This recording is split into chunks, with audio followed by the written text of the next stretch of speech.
If you want to check out the entire show, hit the link at the bottom of the screen. Available exclusively on odds.com. Have a happy holidays. A Merry Christmas. Enjoy the next few days. A lot of sports action for us. Let's get paid in full. Get that cash. Okay.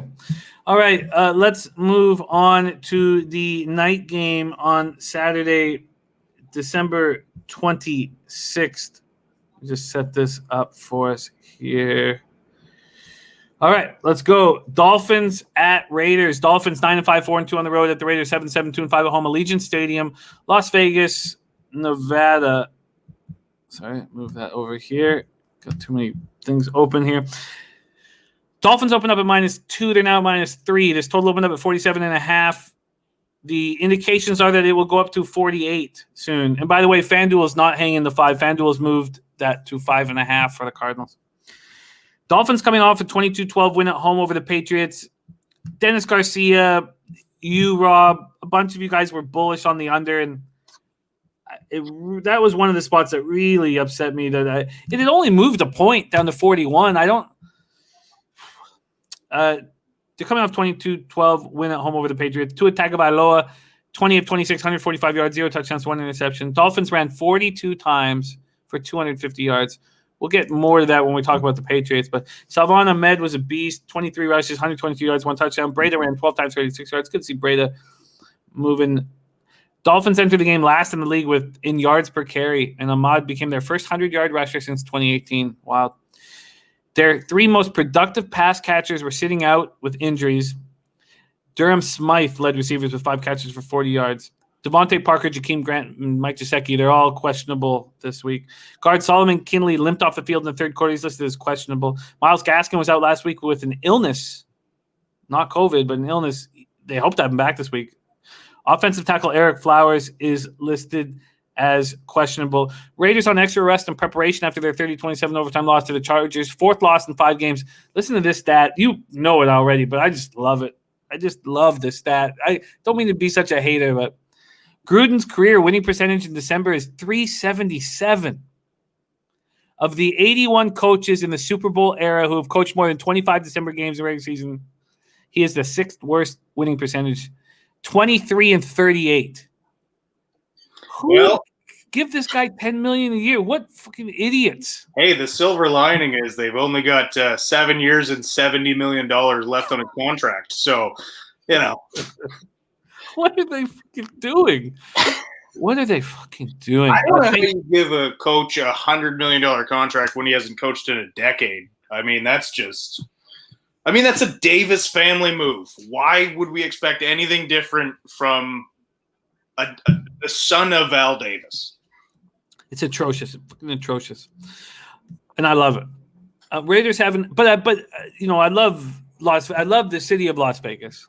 My favorite city, where my parents met in Vegas. I wouldn't be here if it wasn't for good times in Vegas. And so I don't want them stuck with this fucking ass clown. Raiders haven't officially been eliminated from playoff contention, but their chances are on life support. Derek Carr left in the first quarter with a groin injury. So Gruden says he's 50-50 to play, which I'm surprised at. Marcus Mariota came in and looked very, very good. Dan Kelly said, I'd love to know what the differential is between his December winning percentage and the rest of the season. I could do that math if I have very little time. If you want to do that math, I can tell you what I think of this game right now. No, I don't mean doing it here. I mean on my own after I smoke a bat. Raiders haven't officially been eliminated. Oh, sorry, I said that already. Marcus Mariota came in and looked better than expected. He ended up 17-28, 226 yards, 1 touchdown, 1 interception. He also ran 9 times for 88 yards, 1 touchdown. I was impressed. I mean, I was happy that he threw the pick so that, life continues on as we know it.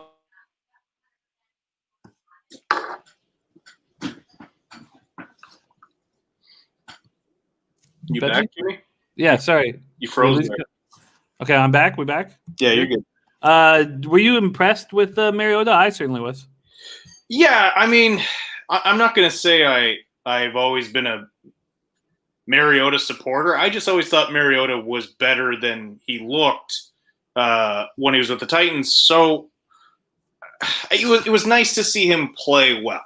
I know there's people in the chat waiting to be like, you think Mariota's good? No, I don't think Mariota's good. I think he's better than he has played. So it was nice to see him play well.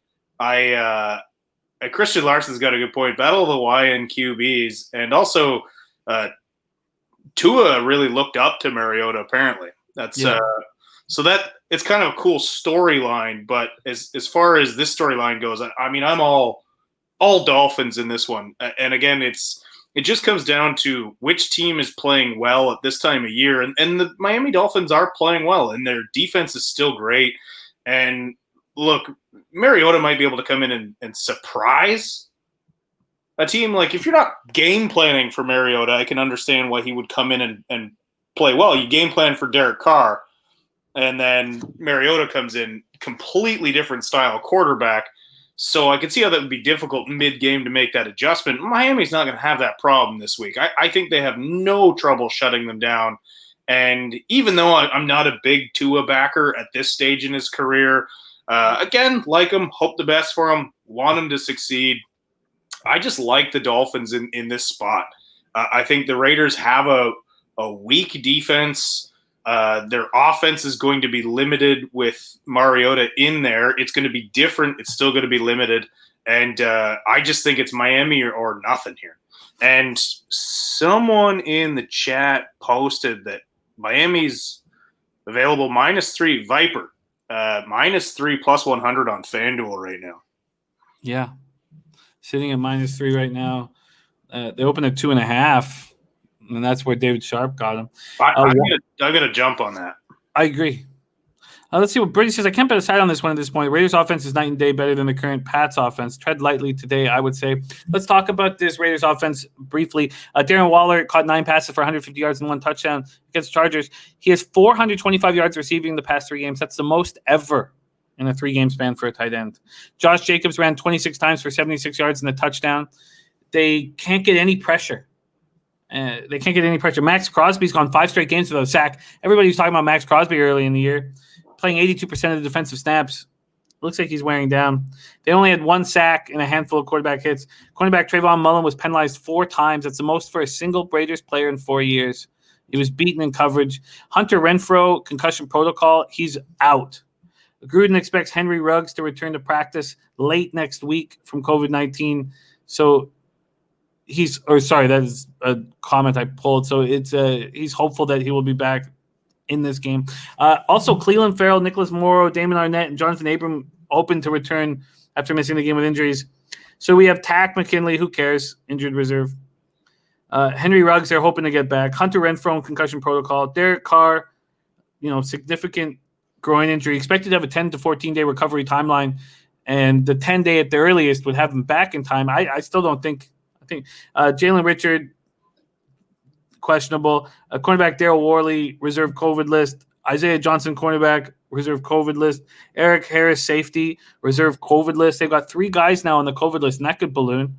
Damon Arnett, Abram, Cleveland Farrell, Nicholas Marlowe. I spoke about those guys. Nevin Lawson, questionable. Yeah, this is a Dolphins bet here. Yeah, I mean, regardless of getting some pieces back, the Dolphins are just a better rounded team right now. And look, if Salvon Ahmed or Breda can build on the games they had last week, it's going to be a real difficult spot for the Raiders to even control the ball. Because if the Dolphins get a run game going with that defense and Tua really just has to hand the ball off and then make the odd pass, then I really like the way this Dolphins team can look down the stretch. And again, like, this late in the season, on a close line, I personally like to look at coaches in this. And, I mean, we were just taking pot shots at Gruden for what he's done. And Brian Flores has done an absolutely incredible job with this Dolphins team. So this just screams Dolphins for me. All right, well, let's start shopping for you. Wow. There's 1, 2.5 available still. Jesus. You're a lucky man, Pepsi. I'll take it. -2.5 and -115. BetMGM. Okay, so Bebsy's on the board. His first look. As you guys have noticed, Bebsy's being pretty tight on the Tuesday show And then lately he's just been opening up on the Sunday show and hammering, double-digit props.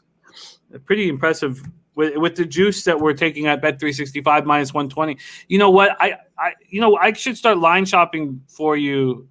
The minus 2.5. The fact that you're succeeding at minus 120 is we should have FanDuel props up too, Bebsy. It's just too hard. You're going 11-9. You're up 0.37 units because of that minus 120. Dolphins minus 115 at BetMGM for Bebsy, and this is the same with me. Rob Watkins says Dolphins due for a loss. What? I don't know. You could say that about anything. I'm gonna come in on the Dolphins. I'm gonna come in on the Dolphins as well. Very quickly, we need to move on. But what do you think of this total sitting at 47.5? If anything, I do like an over. I'm not gonna. I don't like it one way or another too much, but I would lean over in this. Again, actually, I don't know. You know what? As I'm saying this, with Mariota in, it feels like under would be the play. I was leaning under. I was surprised that the market had gone up, and then if you want the under, don't bet it now. Sit back because it's the indicators are that it's going to go up to 48. Gerald Jones is a good point. Says can't bet Raiders under, but can you maybe with Mariota? Yeah, very, very different team with Mariota at the helm. I'm going to take the under, but I'm not going to bet it tonight. I think that I would prefer that 48. Nilo, that's an excellent point. The Jets are due for a loss. Oh, the Jets. We'll get there soon. That is Saturday's action. Friday and Saturday's action.